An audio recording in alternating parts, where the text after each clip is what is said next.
Hey guys, welcome to the Prep and Preacher channel. We're going to do the news in five. What we're going to do is we're going to look at some news articles that aren't necessarily making it to the top of the list. We're going to cover some economic factors happening today. This is the December 23rd, 2021 news in five. Stay tuned. Well, the first news article, Biden declares victory over supply chain fiasco. All right. And he even says the much predicted crisis didn't occur. No, it didn't. He said packages are moving, gifts are being delivered, shelves are not empty. Well, he hadn't been to some of the places I've been. But at the same conference now, Fred Smith, who is the chair of FedEx, all right, said supply chain issues are not all solved, but that most of Santa Claus's products will be delivered to the consumer. Okay, well, that's great. That means we can get an artificial Christmas tree. Okay, but here he is claiming victory. He likes to claim a lot of victories, like he claimed victory over something, but there's been more deaths this year than last year. But I digress. Now, in that same article, in the address that from the White House, they claimed another victory that gas prices have dropped 12 cents to now an average of $3.30 a gallon. I love their description of victory, okay, being that gas was $2.46 a gallon on January 20th of this year when he took office. But don't worry, Biden has called for the FTC to investigate excessive shipping fees, that's what caused the fiasco, and possible illegal conduct in oil and gas markets. Okay, well, it's big business's fault. There's the BBB. Big business is bad. How about this? How about opening up the pipeline? How about opening up some of the leases and let them drill and let them get some gas here and some natural gas and stop worrying about this green stuff and going to it and spending billions of dollars on green that we saw in Texas doesn't work all the time. All right. How about doing that? All right. That's the first article. Here's number two. Another 205,000 Americans file for unemployment. Now, yes, I've seen help wanted signs in all the stores, but there was 205,000 people that applied for unemployment this past week or a couple weeks back.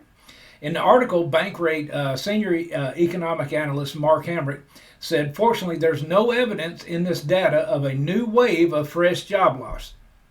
Well, I distinctly remember a time in our history when during the holidays there were all kinds of jobs where people were going to work second jobs to pay for Christmas usually, and then the layoff would come. They were temp workers, and layoffs would come after the first of the year.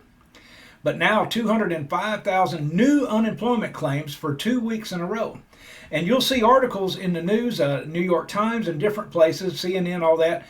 You'll see these articles that says unemployment has not changed; it's unchanged. All right. But way down in the article, you'll find out that are still 1.9 million Americans collecting unemployment for the week of December 11th.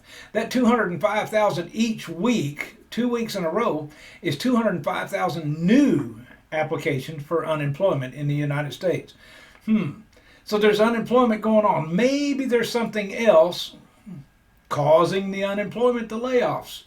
Maybe people are having to walk off their job for principle or for a reason. Again, I digress. Let's look at article number three. The inflation gauge pops again, this time hitting highest level in nearly 40 years.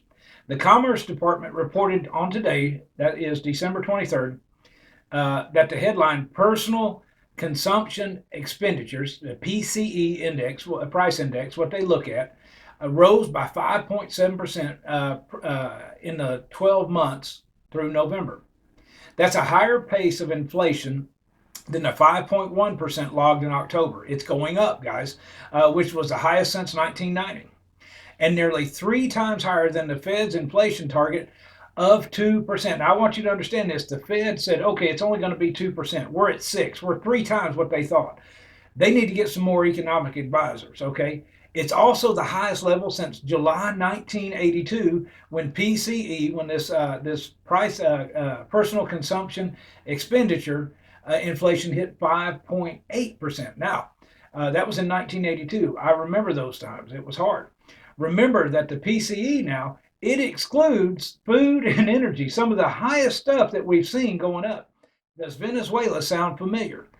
The economy is tanking. I don't care what they're trying to tell you. Inflation's going up.